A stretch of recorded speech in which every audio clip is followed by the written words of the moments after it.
Ça nous a fait vraiment un grand choc parce qu'on s'est dit tout d'un coup la vie serait pas pareille et Thibaut aurait forcément à lutter beaucoup plus que les autres pour faire son chemin, faire sa vie, qui serait confronté à beaucoup de difficultés.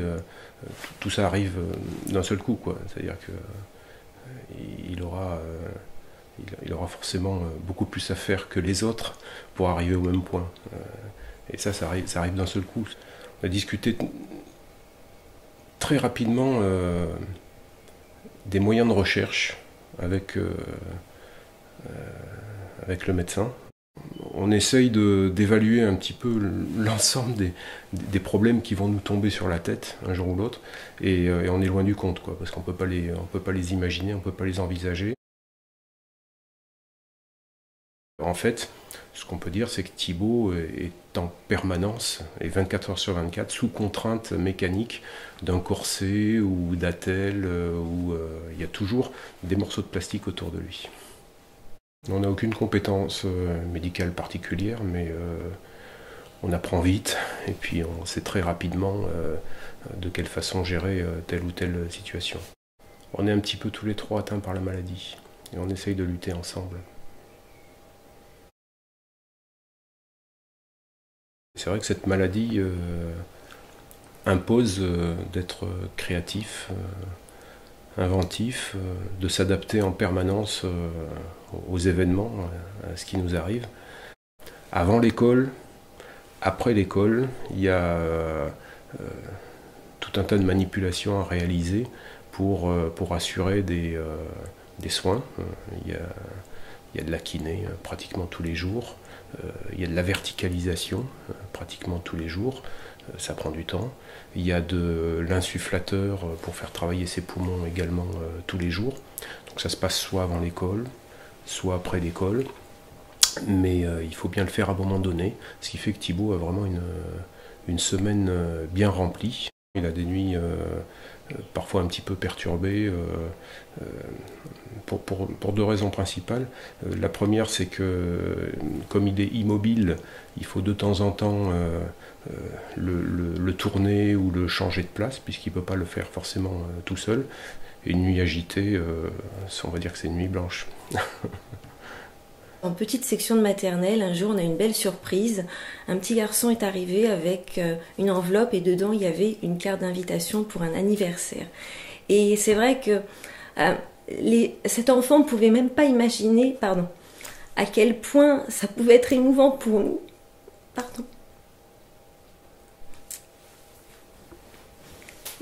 Pour nous et pour Thibaut. Parce qu'en fait ça voulait dire quelque part qu'il était comme les autres. Et donc, c'est vrai que depuis, on a décidé qu'à chaque fois que Thibaut serait invité à un anniversaire, on accrocherait ses cartes.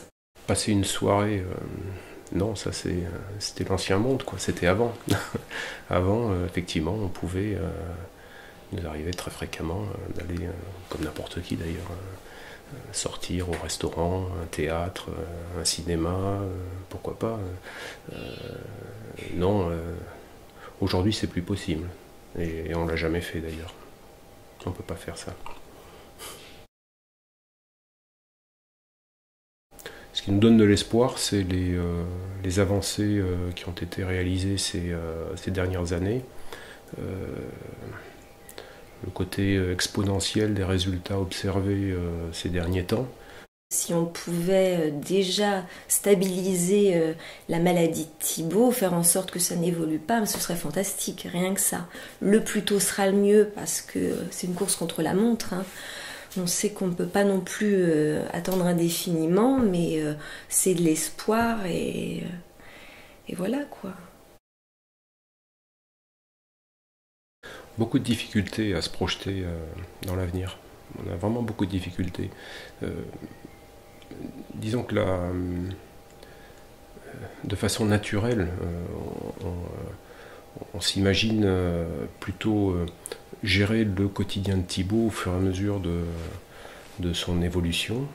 C'est une maladie qui est dégénérative, donc l'évolution, elle est malheureusement plutôt négative à terme.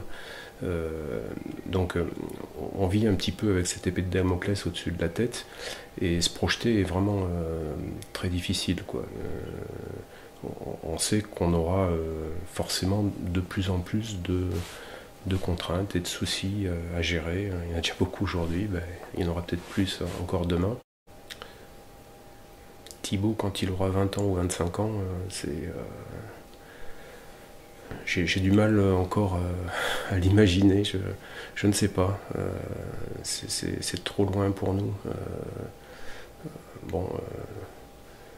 Notre petit bonhomme, pour le moment, il hésite entre être pompier ou policier, il ne sait pas encore. Donc s'il continue sur cette voie-là avec cette volonté, on l'aidera à se réaliser, sur ces voies-là.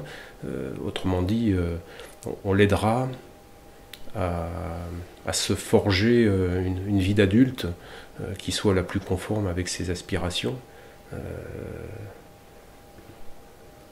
On l'aidera par tous les moyens qu'il faut, hein.